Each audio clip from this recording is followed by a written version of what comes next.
Hello नमस्कार दोस्तों, मैं हरेंद्र कुमार आप सभी का दोस्त, आप सभी को इंजीनियर हरेंद्र क्लासेस में स्वागत करता हूं। चलिए दोस्त, कल का मेरा टास्क था, होमवर्क में था कि बताइए जो दांडी यात्रा था वह कितने किलोमीटर और महात्मा गांधी कितने अनुयायियों के साथ दांडी यात्रा कंप्लीट किए थे। तो इसका आंसर होगा कि 79 अनुयायियों के साथ, यानी महात्मा गांधी को लेकर के टोटल 79 अनुयायियों के साथ दांडी यात्रा हुआ था। और उसमें 241 मील कितना, 241 अगर किलोमीटर में पूछ दे तो कितना, 383 kilometre, 383 kilometre.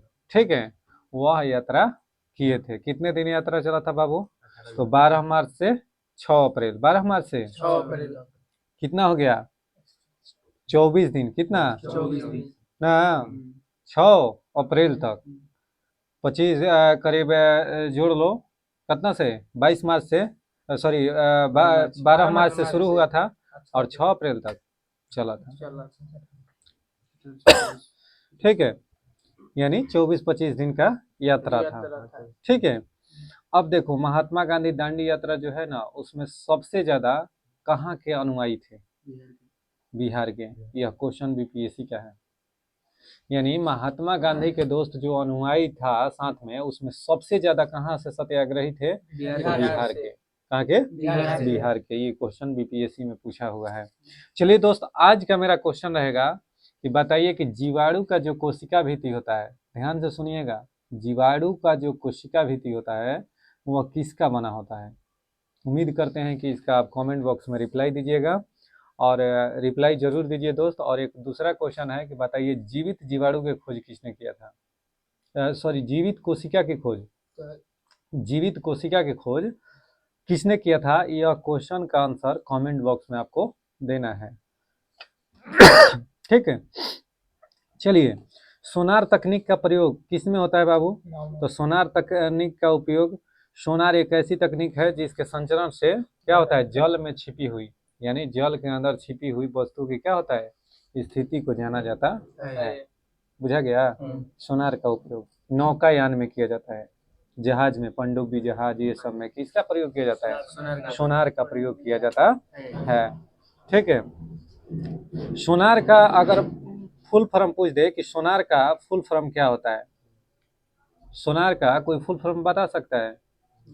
Sound navigation and ranging, sound navigation and ranging, sound, ठीक है, साउंड नेविगेशन, नेविगेशन एंड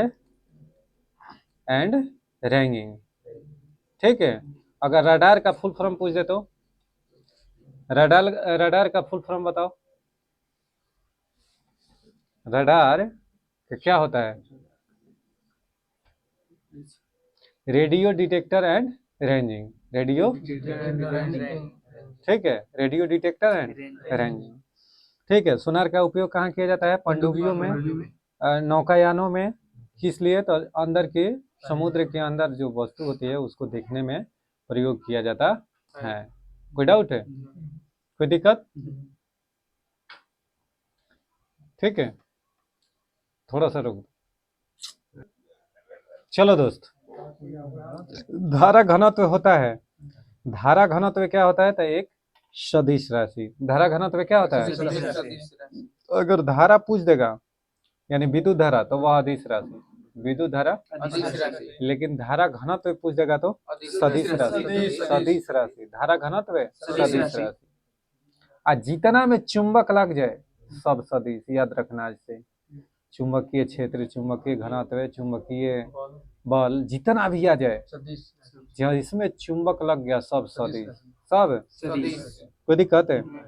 अच्छा, धारा घनत्व को जे से प्रदर्शित करते हैं, और धारा घनत्व का अगर एसआई यूनिट की बात करें तो एम्पियर प्रति मीटर स्क्वायर होता है। धारा घनत्व का मात्रा क्या होता है? एम्पियर प्रति मीटर स्क्वायर होता है। चुंबकीय क्षेत्र क्या है बाबू? तो एक सदिश राशि, देखो आ गया ना, चुंबकीय क्षेत्र, चुंबकीय धारा, चुंबकीय बल, ठीक है, जितना चुंबक लगा हुआ आ जाए सब क्या होगा? सदिश राशि। चुंबकीय क्षेत्र एक सदिश राशि है, वह ऐसी भौतिक राशि है जिसके परिणाम के साथ साथ दिशा दोनों निर्दिष्ट होते हैं, और जो योग के निश्चित नियमों का और उस अनुसरण करती हैं उसे क्या कहते हैं? सदिश राशि। जैसे वेग, विस्थापन, त्वरण, ये सब क्या है? सदिश राशि है ना। और जिसमें केवल परिणाम हो, दिशा नहीं, जिसमें केवल परिमाण हो और दिशा नहीं, उसे क्या कहते हैं? सदिश राशि। जैसे चाल ना, दूरी, कोई दिक्कत? चाल हो गया, दूरी हो गया, ये सब क्या है? अदिश राशि हो गया। हवा में नमी मापने के लिए किसका प्रयोग किया जाता है? तो हाइग्रोमीटर का। किसका बाबू?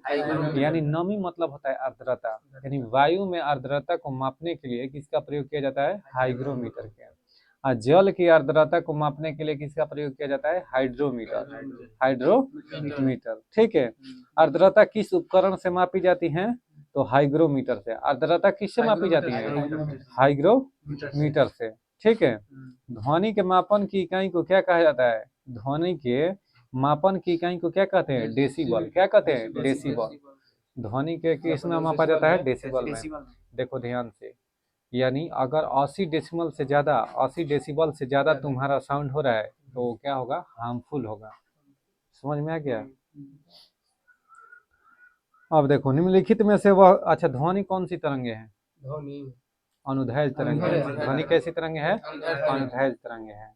और जबकि प्रकाश कैसी तरंगे है? अनुप्रस्थ तरंगे है, ठीक है। निम्नलिखित में से कौन सा यंत्र है जिसके द्वारा विद्युत परिपथ में बहने वाली धारा की पहचान किया जाता है? यानी धारा किसके द्वारा मापा जाता है? तो एमीटर से। किससे? एमीटर से। गैल्वेनोमीटर से क्या किया जाता है? गैल्वेनोमीटर से भी धारा मापा जाता है। वो क्या करता है कि कम से कम धारा को गैल्वेनोमीटर काउंट करता है, यानी कम से कम धारा प्रवाहित होगा फिर भी वह गैल्वेनोमीटर बता देगा, लेकिन एमीटर नहीं बता पाएगा। यानी सूक्ष्म धारा को मापने के लिए, बहुत कम धारा को मापने के लिए किसका प्रयोग किया जाता है? गैल्वेनोमीटर का ना। अब वोल्ट मीटर का, दो बिंदुओं के बीच के आवेश मेजरमेंट करने में किसका प्रयोग किया जाता है? वोल्टेज को मेजर करने में किसका प्रयोग किया जाता है? आवेश नहीं, वोल्टेज। तो वोल्ट मीटर। किसका? Volt meter. ठीक है, कोई दिक्कत है? अच्छा, केंद्राभिमुखी बल किसे कहते हैं बाबू? तो केंद्राभिमुखी बल वस्तु को वृत्ताकार पथ पर गतिमान रखने के लिए जिम्मेदार होता है। यानी लट्टू नाचते हुए देखे हो, केंद्राभिमुख बल के कारण क्या करता है? नाचता है। यानी वह अपनी वृत्ताकार पथ पर क्या करेगा? गतिमान रहेगा। केंद्राभिमुख बल के कारण ही वह अपने क्या करता है? गति करता है। किसी वृत्तीय मार्ग पर एक समान चाल से गति करते हुए पिंड पर एक बल कार्य करता है जिसकी दिशा सदैव केंद्र की ओर रहती है। सदैव केंद्र की ओर रहती है। इस वृत्ताकार पथ में केंद्र की ओर लगने वाला बल को केंद्राभिमुख कहते हैं। केंद्राभिमुख बल कहते हैं। सही संबंध कौन सा है बाबू? तो घनत्व बराबर क्या होता है? द्रव्यमान बटा में आयतन। घनत्व बराबर द्रव्यमान बटा में, यानी इसका ऐसा ही मात्रक की बात करें तो केजी पर, बताओ, केजी पर मीटर बाई सेकेंड। अरे द्रव्यमान बताओ, द्रव्यमान बटा में आयतन, तो आयतन को किस में? मीटर क्यूब में। तो केजी पर मीटर क्यूब, केजी पर मीटर क्यूब। समझ में आ गया? यूडोमीटर, यूडोमीटर का उपयोग किस लिए किया जाता है? यूडोमीटर का प्रयोग किया जाता है, बताओ। तो यूडोमीटर का प्रयोग बरसात की मात्रा मापने के लिए किया जाता है। क्या बोले? हाँ, रेन गेज भी इसे कहते हैं। यूडोमीटर को क्या कहते हैं? Rain gauge. इससे कितना बरसात हुआ, कितना पानी हुआ, उसका काउंट किया जाता है रेन गेज में। समझ में आ गया? रेनगेज के मीटर आज यूट्यूब पर सर्च करके देखना कि रेनगेज मीटर होता कैसे है, कैसे पता चलता है कि यहाँ पर 25 सेंटीमीटर वर्षा हुआ, वहाँ 100 सेंटीमीटर वर्षा हुआ। समझ में आ गया? हाँ, तो ये चीज को आज आप लोग देखना। तो रेनगेज को ही यूडोमीटर कहते हैं, ध्यान देना इस बात को, ठीक है। ऐसे क्या करते हैं कि बरसात की मात्रा मापा जाता है, यानी वर्षा की मात्रा को मापा जाता है। एक फेम्टोमीटर किसके बराबर होता है? तो 10 के पावर माइनस 15 ना। Deci centi milli micro nano pico femto 8, ठीक है। Hecto kilo mega giga tera peta exa, याद रखना। बैरोमीटर का प्रयोग निम्न में से किसके मापन में होता है? तो बैरोमीटर का प्रयोग वायुमंडलीय दाब को मापने में, वायुमंडलीय दाब को मापने में किसका प्रयोग होता है? बैरोमीटर का प्रयोग होता है। निम्न में से कौन सा सही सुमेलित है? बताओ बाबू। विभवांतर किससे मापा जाता है? वोल्ट मीटर से। विद्युत धारा एमीटर से। अब विद्युत वाहक बल कहेगा तो इलेक्ट्रोमैग्नेटिक फोर्स, इलेक्ट्रो बताओ, पोटेंशियोमीटर से विद्युत वाहक बल को मापा जाता है। किससे? पोटेंशियोमीटर से विद्युत वाहक बल को मापा जाता है। धारा की उपस्थिति का पता किससे लगाते हैं? तो गैल्वेनोमीटर से। ओम मीटर से प्रतिरोध को मापा जाता है। विद्युत शक्ति के इकाई है। अच्छा बताओ तो मानव शरीर का प्रतिरोध कितना होता है? मानव शरीर का प्रतिरोध 10 के पावर 5 से 10 के पावर 7 ओम के बीच होता है। कहीं 10 के पावर 5, कहीं 10 के पावर 7 देता है। बात समझ में आ गया क्या? विद्युत शक्ति की इकाई क्या होता है बाबू? वाट। विद्युत शक्ति के सही मात्रक वाट होता है। विभवांतर के बता दिया, विभवांतर के सही मात्रक वोल्ट होता है। निम्न में से किस धातु की विद्युत चालकता सबसे अधिक होता है? तो विद्युत चालकता किसका? रजत। रजत किसको कहते हैं? सिल्वर। सिल्वर के परमाणु संख्या पूछ देगा 47। कितना? 47। यानी सिल्वर के परमाणु संख्या पूछ दे तो 47। सोना के परमाणु संख्या पूछ दे तो 79। कितना? 79। कोई दिक्कत है? मरकरी का पूछ दे पारा के तो Hg 80। कितना? 80। हाँ। दूरी कैसे नापन? ओडोमीटर। हाँ, बरसात में यूडो ही रहा, यूडोमीटर। ठीक है, चलो। ओम किसका मात्रक है बाबू? ओम प्रतिरोध का। किसका? प्रतिरोध का। चालक की वैद्युत प्रतिरोध की इकाई क्या होती है? ओम होता है। विद्युत धारा किस उपकरण से मापी जाती है? अमीटर से। निम्नलिखित में से कौन सी राशि अदिश राशि है? तो बताओ, सामर्थ्य, वेग, समवेग, बल। तो सामर्थ्य हो जाएगा। क्या हो जाएगा? सामर्थ्य हो जाएगा। निम्न में से कौन सी राशि सदिश राशि नहीं है? सब तो एकदम। फर्मी किसका मात्रक है बाबू? फर्मी बताओ, द्रव्यमान का है कि वेग का है कि समय का है कि लंबाई का? तो लंबाई का है। फर्मी किसका मात्रक है? लंबाई का। ठीक है। प्रकाश वर्ष किसका मात्रक है? दूरी का। प्रकाश वर्ष दूरी का। एक प्रकाश वर्ष बराबर कितना होता है?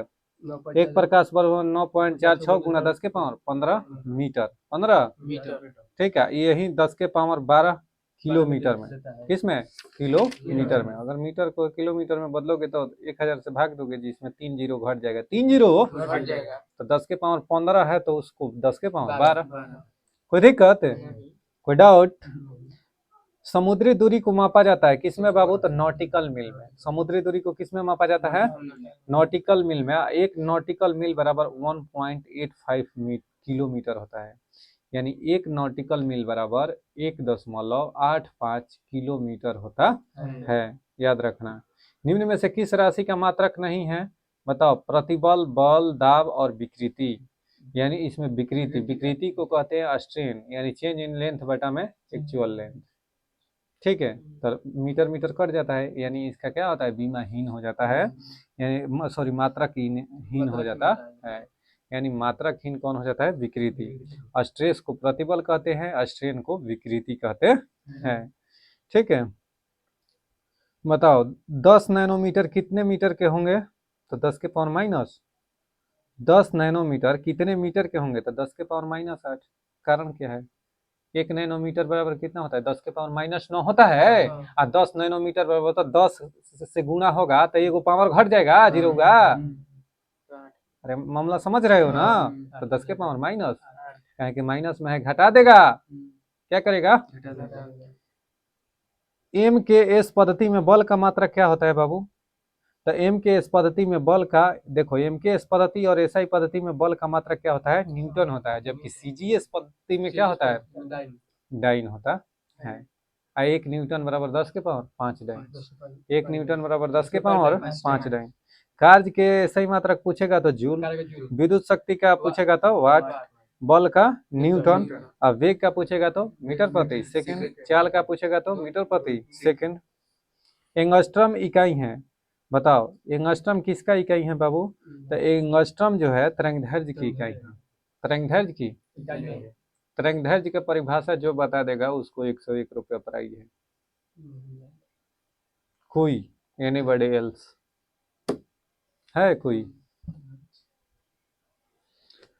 देखो, दो श्रृंगों, क्या बोला मैं? दो श्रृंगों या दो गर्तों के बीच की दूरी को क्या कहते हैं? तरंगदैर्घ्य कहते हैं। दो श्रृंगों या दो गर्तों के बीच की दूरी को क्या कहते हैं? तरंगदैर्घ्य। तरंगदैर्घ्य का सही मात्रा क्या होता है? मीटर। क्या होता है? मीटर। ना कोई दिक्कत है। तो एंगस्ट्रम इकाई है किसका बाबू? तरंगदैर्घ्य की। अच्छा, एक एंगस्ट्रम बराबर कितना होता है? एक एंगस्ट्रम बराबर 10 के पावर माइनस 10 मीटर। एक एंगस्ट्रम बराबर कितना होता है? एंगस्ट्रम बराबर 10 के पावर माइनस 10 मीटर, याद रखना। एक एंगस्ट्रम बराबर 10 के पावर माइनस 10 मीटर होता है। आवृत्ति को किस में मापा जाता है? आवृत्ति को हर्ट्ज में मापा जाता है। आवृत्ति किसे कहते हैं? तो एक सेकंड में, क्या बोला मैं? एक सेकंड में लगाए गए कुल चक्रों की संख्या को क्या कहते हैं? यानी फ्रीक्वेंसी इसको कहते हैं इंग्लिश में n बराबर 1/t। n बराबर 1/t ना, n बराबर 1/t, याद रखना। तो आवृत्ति को मापा जाता है हर्ट्ज में, ठीक है। दाब की इकाई क्या होता है बाबू? तो पास्कल, यानी दाब बराबर बल बटा में क्षेत्रफल, यानी न्यूटन प्रति मीटर स्क्वायर। न्यूटन प्रति एक माइक्रोन बराबर क्या होता है? तो 1/1000। 1/1000 यानी 0.001 mm। 0.001 mm। ऑडियोमीटर क्या मापता है बाबू? तो ध्वनि की मापता है। ऑडियोमीटर ध्वनि ना, सुनने में ऑडियोमीटर का प्रयोग किया जाता है, ध्वनि मापता है। अच्छा, एक पिकोग्राम कितना के होता है? अब देखो, milli micro nano pico, milli micro nano pico चढ़ती है 12, यानी -12, यानी 10 के पावर माइनस 12 के बराबर होगा। यदि बल को न्यूटन में और दूरी को मीटर में प्रदर्शित किया जाए तो कार्य को किस में प्रदर्शित करोगे बबुआ? जूल में। एक जूल बराबर 1 न्यूटन इंटू मीटर, यानी 1 जूल बराबर 1 न्यूटन इंटू 1 मीटर होता है ना। कोई दिक्कत? 1 किलोमीटर दूरी का तात्पर्य कितना है? 1000 मीटर। पदार्थ के संवेग और वेग के अनुपात से कौन सी भौतिक राशि प्राप्त की जा सकती है? यानी बताओ, संवेग और वेग के अनुपात से तो द्रव्यमान प्राप्त किया जा सकता है। कौन है? यानी P बराबर m भी होता है। m भी बाटा में भी, तो भी कट जाएगा तो m नहीं बचेगा। मामला समझ गया ना। बल किसका गुणनफल है? तो बल बराबर F बराबर m है, यानी मास गुणे एक्सीलरेशन, यानी द्रव्यमान गुणे त्वरण। बल बराबर द्रव्यमान गुणे, कोई डाउट? a बराबर v minus u by T. a बराबर v minus u by. Bolometer का उपयोग निम्न में से किसका किया जाता है? तो ऊष्मा विकिरण को मापने के लिए। क्या? बोलोमीटर, बोलो ऊष्मा विकिरण को मापने के लिए बोलोमीटर का प्रयोग किया जाता है। याद रखना दोस्त कि बोलोमीटर का उपयोग ऊष्मा विकिरण के ताप को मापने के लिए किया जाता है। बहुत अधिक ताप को मापने के लिए पायरोमीटर का प्रयोग किया जाता है। बहुत अधिक ताप को मापने के लिए, ठीक है। अच्छा, रिक्टर स्केल का उपयोग किस में किया जाता है? भूकंप की तीव्रता मापने के लिए रिक्टर स्केल का प्रयोग किया जाता है। रिक्टर स्केल का ना, खुद ही कहता, समुद्र की गहराई में अपने में फायदोमीटर का, यानी समुद्र की गहराई में अपने में फायदोमीटर का। 1 नॉटिकल मील बराबर कितना होता है? 1.85 किलोमीटर। 1.85 किलोमीटर। डाउट? अब बताओ बबुआ कि जब रिक्टर स्केल की बात आया तो रिक्टर स्केल का खोज किसने किया था? तो 1935 ईस्वी में चार्ल्स रिक्टर ने। किसने? रिक्टर स्केल पर 0 से 9 तक पाठ्यांक रहता है। पाठ्यांक कितना से रहता है? 0 से 9 तक उस पर अंकित रहता है। अब प्रत्येक पाठ्यांक में 10 का अंतर होता है। प्रत्येक पाठ्यांक में 10 का, जैसे 0 से 1 में जाओगे तो 10 का अंतर रहेगा। 3 रिक्टर तक जो भूकंप आता है उसको हल्का भूकंप कहते हैं। यानी अगर 3 रिक्टर तक स्केल तक भूकंप आता है तो उसको हल्का भूकंप कहेंगे। अगर 6.5 से अधिक रहेगा तो उसको क्या कहेंगे? विनाशकारी भूकंप में आएगा, ठीक है। यानी 6.5 से अधिक 7 के आसपास जो रहेगा ना, वो सब विनाशकारी भूकंप में आएगा। जो 3 से 4 के बीच में रहेगा ये सब क्या रहेगा? हल्का भूकंप। बात समझ में आ रही है क्या? खुद ही कहते हैं ये रिक्टर स्केल का। अब भूकंप के बारे में आया, तब भूकंप का अध्ययन किस में किया जाता है? सिस्मोग्राफी में किसका अध्ययन किया जाता है? भूकंप का अध्ययन किया जाता है। अच्छा, अधिकेंद्र किसे कहते हैं?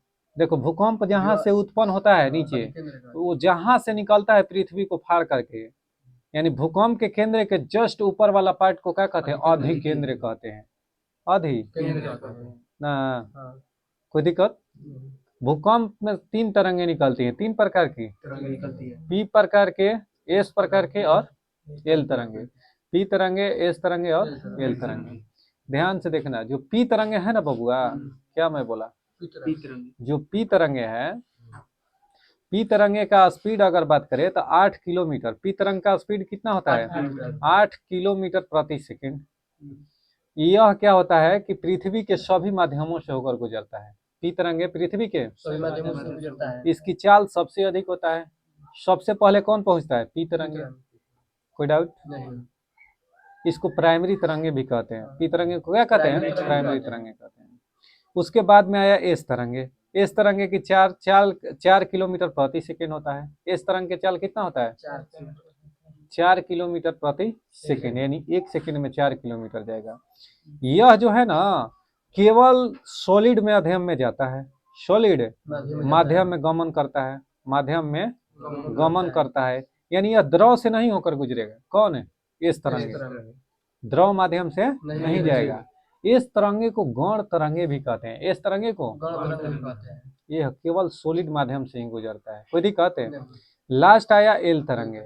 एल तरंगे, इसकी अगर स्पीड के बात करें तो इसका 1.5 से 3 किलोमीटर प्रति सेकंड तक होता है। 1.5 से 3 किलोमीटर या 3.5 तक ले लो, इतना करीब 3.5 किलोमीटर प्रति सेकंड तक होता है। इसे धरातलीय तरंगे कहते हैं। यह केवल धरातल तक ही सीमित रहता है। कौन, यह विनाशकारी तरंग है। विनाशकारी तरंगे किसे कहते हैं, एल तरंगे। इसका खोज HD लव ने किया था। इसका खोज किसने किया था, कोई दिक्कत। तो पी तरंगे, एस तरंगे और एल तरंगे के बारे में जान गया ना। यानी एल तरंगे धरातल पर ही रहती है, यह सबसे विनाशकारी तरंगे है। इसका खोज HD लव ने किया था। इसका स्पीड पूछे तो 1.5 से 3 किलोमीटर प्रति सेकंड होता है। इस तरंगे की क्या खासियत है, तो वह केवल सॉलिड माध्यम में गमन करता है, वह द्रव माध्यम में गमन नहीं करता है। यानी उसका चाल के बात करें तो 4 किलोमीटर प्रति सेकंड होता है। और इस तरंगे को सेकेंडरी तरंगे या द्वितीयक तरंगे कहते हैं, और इसे गौण तरंगे भी कहा जाता है। इसे गौण तरंगे क्यों कहते हैं, क्योंकि यह द्रव माध्यम से नहीं होकर गुजर सकता है। मामला समझ में आ गया। चलो दोस्त, अब हम लोग बढ़ते हैं, ठीक है। अब हम लोग बायोलॉजी की ओर, ठीक है। सौरोलॉजी में बाबू किसका अध्ययन किया जाता है, सौरोलॉजी में छिपकलियों को अध्ययन किया जाता है। सौरोलॉजी में छिपकलियों का अध्ययन किया जाता है, ठीक है। बताओ, हर्पेटोलॉजी में किसका अध्ययन किया जाता है, उभयचर एवं सरीसृप का अध्ययन किया जाता है। उभयचर और सरीसृप, सरीसृप कहते हैं जो रेप्टाइल जो चलते हैं किस पर, सड़क के, जैसे सांप हो गया ना, जो केचुआ, ये सब किस में हो गया, रेप्टाइल में। उभयचर कहते हैं जैसे कि जो जल और स्थल दोनों में रहे, जैसे मेढक में कितना है 8 चैम्बर, हृदय के कितने चैम्बर होते हैं मेढक में, 3, कितना, 3, ठीक है। सांपों के अध्ययन को ओफियोलॉजी कहते हैं। सांपों के अध्ययन को झाड़ियों के अध्ययन को डेंड्रोलॉजी, फलों के अध्ययन को पोमोलॉजी, मृदा के अध्ययन को पेडोलॉजी। कोई दिक्कत है। जीव विज्ञान का पिता किसे कहते हैं, जीव विज्ञान का पिता किसे कहा जाता है, बताओ, अरस्तु को। अरस्तु को जीव विज्ञान का पिता कहते हैं, ठीक। कीट संवर्धन क्या है बाबू, कीट संवर्धन क्या है, तो कीटों की वृद्धि करने का विज्ञान, यानी कीटों के वृद्धि करने का विज्ञान ही क्या कहते हैं, कीट संवर्धन। एंटोमोलॉजी में किसका अध्ययन किया जाता है, कीटों का अध्ययन किया जाता है। एंटोमोलॉजी में किसका अध्ययन किया जाता है, कीटों का। कीट पतंग कौन संघ के आता है बाबू, आर्थ्रोपोडा। अगर पूछेगा कि जंतु जगत का सबसे बड़ा संघ कौन सा है, तो आर्थ्रोपोडा। कौन सा, कीट में कितना पैर होता है, कितना पंख होता है, तो कीट में 6 पाद होता है। 6 पाद के मतलब 6 पैर होता है और 4 पंख होता है। कीट में कितना, 6 पैर और 4 पंख होता है। 6 पाद और 4 पंख होता है, यानी कहने का मतलब है कि 6 पैर होता है और 4 पंख होता है। ब्रायोफाइटा में बीजाणु, बताओ, हड्डियों की पढ़ाई विज्ञान की किस शाखा के अंतर्गत आता है, तो ऑस्टियोलॉजी। ऑस्टियोलॉजी में किसका अध्ययन करते हैं, हड्डियों का अध्ययन किया जाता है। मैमोलॉजी में किसका अध्ययन किया जाता है? स्तनपायी। यानी मैमोलॉजी में किसका अध्ययन किया जाता है? स्तन का अध्ययन किया जाता है। ऑन्कोलॉजी में किसका अध्ययन किया जाता है? कैंसर का अध्ययन किया जाता है। ऑन्कोलॉजी में कैंसर का अध्ययन किया जाता है। प्रतिवर्ष 4 फरवरी को कैंसर दिवस के रूप में मनाया जाता है। 4 फरवरी को ठीक है। रक्त के अध्ययन को किसमें कहते हैं? रक्त के अध्ययन हिमेटोलॉजी। रक्त का अध्ययन किया जाता है। रक्त का पीएच मान 7.4। रक्त क्षारीय होता है। रक्त क्या होता है? कोई डाउट? पादपूतक में कर्क की कोशिका भित्ति सुबेरिन द्वारा संकदित होती है, जो उन्हें गैस और जल के अणुओं के लिए अभेद बनाती है। यानी पादपूतक में जो कर्क होता है ना, कर्क की कोशिका भित्ति क्या होती है बाबू? तो सुबेरिन द्वारा स्कंदित होती हैं, जो उन्हें गैस और जल के अणुओं के लिए अभेद बनाती है। जैसे रंध्र होता है ना, छोटे छोटे छिद्र, उसी प्रकार के होता है। अच्छा, रॉबर्ट हुक ने किस पर कोशिका के खोज किया था? तो कर्क में। किसमें? कर्क में। कोई डाउट? यदि एक जीवाणिक कोशिका में प्रत्येक 15 मिनट में विभक्त होती है, तब 2 घंटे में कितने जीवाणिक निर्मित होते हैं? यानी अगर एक जीवाणिक कोशिका में प्रत्येक 15 मिनट में विभक्त होती है, एक जीवाणिक जो कोशिका है वह 15 मिनट में विभक्त होती है, तब 2 घंटे में कितने जीवाणिक विभक्त होंगे? तो 256। कितना? 256 होगा। ठीक है। चलो, पौधों एवं पशु कोशिकाओं में अंतर निम्न में से किस संरचना से स्पष्ट होता है? यानी पौधों एवं पशु कोशिकाओं में अंतर निम्न में से किस संरचना से स्पष्ट होता है? तो कोशिका भित्ति से। कोशिका यानी पौधों में, पादपों में कोशिका भित्ति पाई जाती है, लेकिन जंतु में कोशिका भित्ति ना। जंतु के ब्लड में केंद्रक नहीं पाया जाता है। सही कि गलत? यानी जंतु जैसे हम लोग हैं, मानव है, जंतु हो गया, इस सब के ब्लड में केंद्रक नहीं पाया जाता है। सही है कि गलत? सही है। केंद्रक अपवाद में क्या है? तो ऊंट और लामा। ऊंट और यानी ऊंट के जो ब्लड होता है उसमें क्या पाया जाता है? केंद्रक पाया जाता है और लामा। बात समझ में आ गया? अच्छा, पौधों एवं पशु कोशिकाओं में अंतर निम्न में से किस संरचना से होता है? तो कोशिका भित्ति। कहें कि नाभिक तो दोनों में होता है, एंजाइम दोनों में होता है। ठीक है। ब्रायोफाइटा में बीजाणु मातृ कोशिका होती हैं तो द्विगुणित। यानी ब्रायोफाइटा में जो बीजाणु मातृ कोशिका होती है ना, वह द्विगुणित होती है। अब ब्रायोफाइटा को वनस्पति जगत का उभयचर कहा जाता है। ब्रायोफाइटा को वनस्पति जगत का उभयचर कहा जाता है। ऊर्जा उत्पादन के लिए कोशिका प्रायः किसका उपयोग करती है? तो ग्लूकोज का। यानी ऊर्जा प्राप्ति के लिए कोशिका किसका प्रयोग करती है बाबू? ग्लूकोज का ना। मनुष्य के मुख में कितनी लार ग्रंथियां पाई जाती है? कितनी जोड़ी? 3 जोड़ी। कितनी जोड़ी? Ptyalin, lysosome. बताओ। टाइलिन हो गया। अब बताओ दूसरा कौन सा? एक होता है माइलेज। जीवाणुओं को कौन मारता है? मुख में कौन जीवाणुओं को मारता है? जो मान लो मुख में अगर कोई अपशिष्ट पदार्थ जा रहा है तो उसके जीवाणुओं को लार में मारता है ना। Lysozyme enzyme. लाइसोजाइम। कोई दिक्कत? टाइलिन एंजाइम क्या करता है कि जो हम लोग खाते हैं ना, तो स्टार्च को क्या करता है कि माल्टोज में बदलता है और माल्टोज को पुनः ग्लूकोज में कन्वर्ट कर देता है। माल्टोज क्या करता है? ग्लूकोज में कन्वर्ट कर देता है। टाइलिन। कोई दिक्कत? लाइसोजाइम एंजाइम क्या करता है? जीवाणुओं को मारता है। जीवाणुओं को यानी जो भोजन में उपस्थित खराब जीवाणुवान उसको क्या कर देता है? ठीक है। चलो, ऊर्जा उत्पादन के लिए कोशिका प्रायः किसका प्रयोग करती हैं? तो ग्लूकोज का। ठीक है। इसीलिए या कार्बोहाइड्रेट अगर लोगे तो तुमको तत्काल एनर्जी मिल जाएगा, या ग्लूकोज लेगा तो। ग्लूकोज का सूत्र बताओ। C6H12O6। अगर चीनी के सूत्र पूछे तो C12H22O11। चीनी का सूत्र क्या होता है? C12H22O11। ठीक है। देखो, ऑर्गेनेल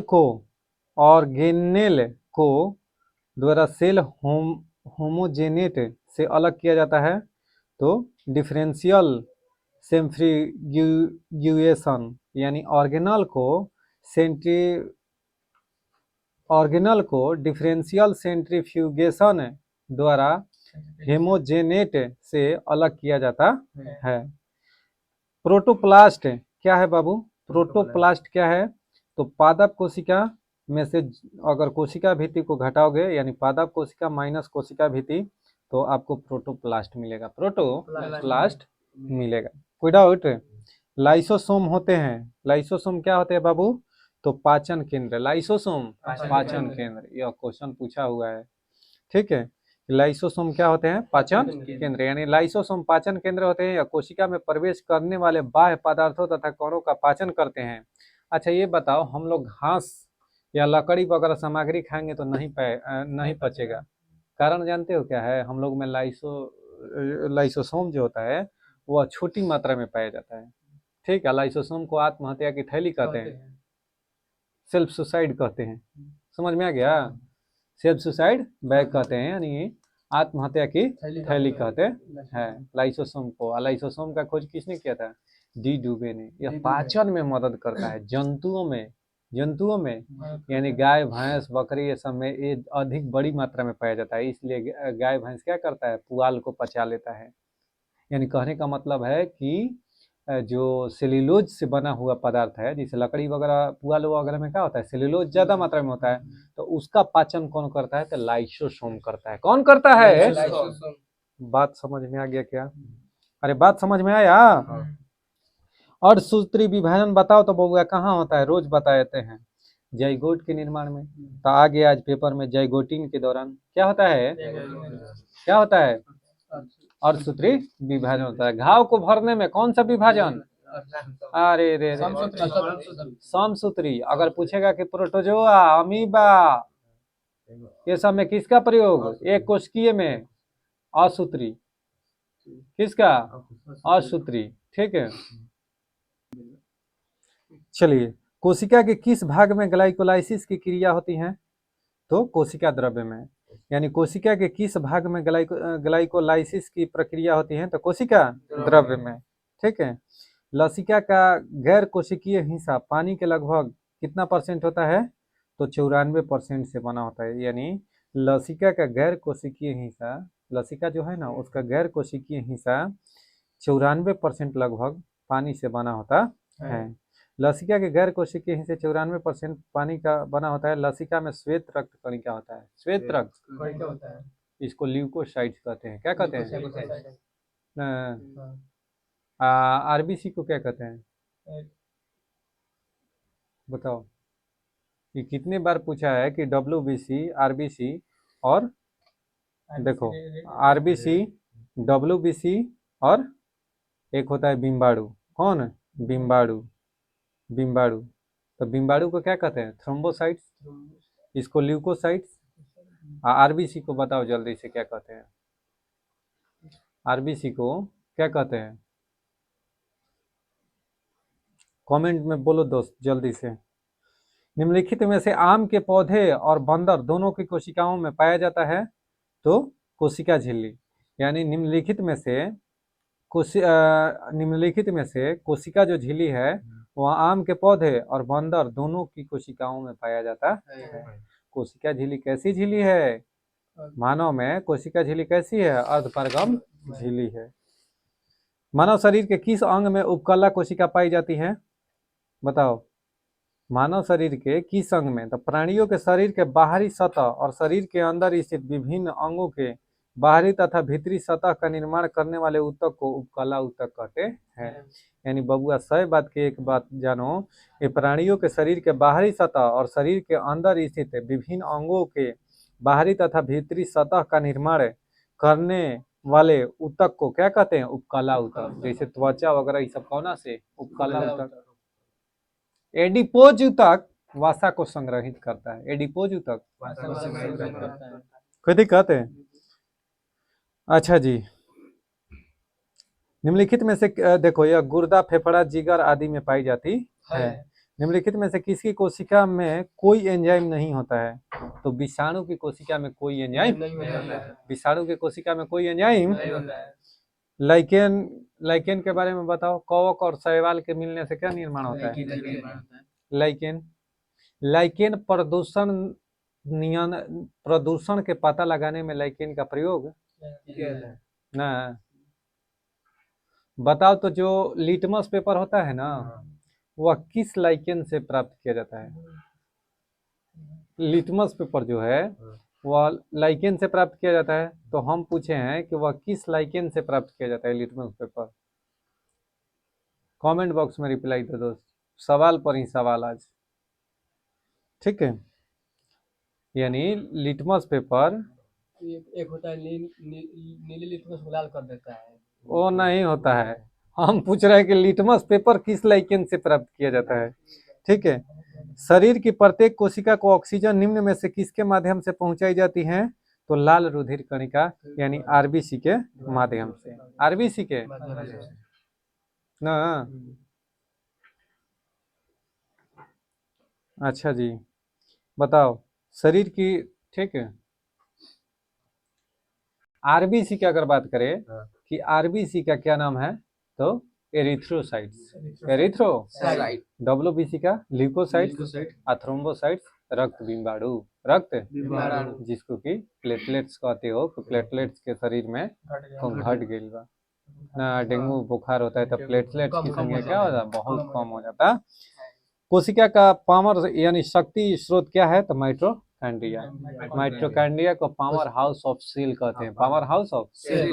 कोशिकाओं का ऊर्जा का शक्ति गृह किसे कहते हैं? माइटोकॉन्ड्रिया को। माइटोकॉन्ड्रिया की खोज किसने किया था? अल्टमैन ने। और नामकरण किसने किया था?